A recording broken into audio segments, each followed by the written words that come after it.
اعوذ باللہ من الشیطان الرجیم، بسم اللہ الرحمن الرحیم۔ حضرت جابر رضی اللہ تعالیٰ عنہ فرماتے ہیں کہ میں نے نبی علیہ الصلوۃ والسلام سے فرماتے ہوئے سنا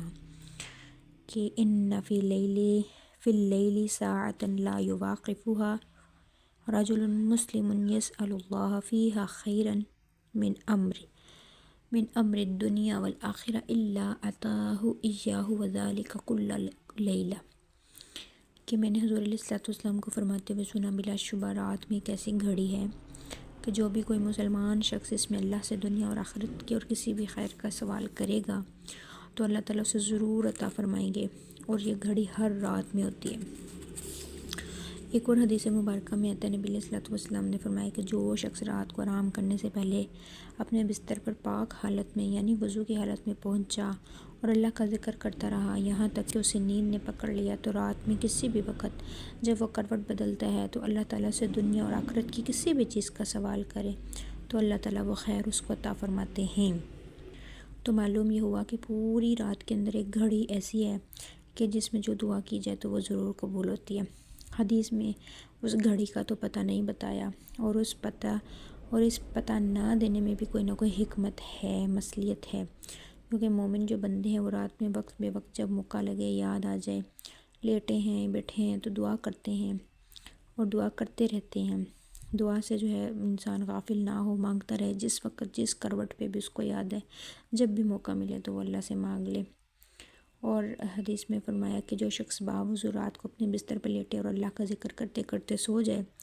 تو اس میں باوضو سونے اور ذکر کرتے نیند آ جانے کی وجہ سے اس کو یہ شرف دیا گیا کہ سوتے سوتے رات بھر میں جتنی بھی کروٹیں لے گا ہر کروٹ کے وقت اس کی دعا قبول ہوگی، چاہے آخرت کے لیے مانگ لے یا چاہے دنیا کی بھلائی کے لیے کوئی دعا مانگ لے۔ رات کو جب سونے لگے تو لیٹ کر سنت کے مطابق دعائیں پڑھے، سونے سے پہلے پڑھنے کی صورتیں پہلے سے نہ پڑھی ہوں تو انہیں پڑھ لینا چاہیے، تسبیحات فاطمہ پڑھے، اس کے علاوہ دوسرے ذکر ہیں وہ پڑھے اور سوئے اور باوضو سونے کی کوشش کرے۔ پھر جب سوتے سوتے آنکھ کھولے تو بھی اللہ کا ذکر کرے اور اللہ سے دعا مانگے، دعا خاص طور پہ قبول ہوتی ہے۔ رات کو سوتے سوتے آنکھ کھولنے پر قبولیت کا وعدہ ہے۔ بعض ایسی روایات بھی آتی ہیں جن میں باوضو سونے کی بھی کوئی قید نہیں۔ اگر باوضو سونا نہ ہو تو جس وقت بھی آنکھ کھولے اللہ سے ضرور مانگے، اللہ تعالیٰ جو ہے وہ دعاؤں کو سنتے ہیں، دعاؤں کو قبول کرتے ہیں، اور کہتے ہیں اللہ جو ہے نا رات کو آخری آسمان پر آئے ہوتے ہیں، تو پھر جب انسان نیند میں کروٹ پہ اللہ سے دعائیں مانگتا ہے نا تو اللہ تعالیٰ آخری عرش پر ہوتے ہیں، اللہ تبارک و تعالیٰ جو ہے وہ فوراً دعاؤں کو سنتے ہیں اور قبول فرماتے ہیں۔ اور کچھ دعائیں ایسی ہوتی ہیں جو اللہ تعالیٰ ہمارے لیے قبول نہیں فرماتے، وہ ہمارے لیے ذخیرہ ہوتی جاتی ہیں، اور وہ جب کچھ ہمارے لیے کوئی بہتر موقع ہوتا ہے، بہتر ٹائم ہوتا ہے، اللہ تعالیٰ اس موقع کے اوپر ہمیں ان دعاؤں کا نعم البدل عطا فرماتے ہیں۔ تو ہر دعا انسان کی قبول نہیں ہوتی، لیکن اس میں انسان جلد بازی نہ کرے، نہ شکری والے کلمات نہ پڑھے، اپنے لیے مانگتے رہنا چاہیے جو ہمارے حق میں بہتر ہو، جو ہمارے لیے اچھا ہو اللہ ہمیں وہ عطا کر دیں،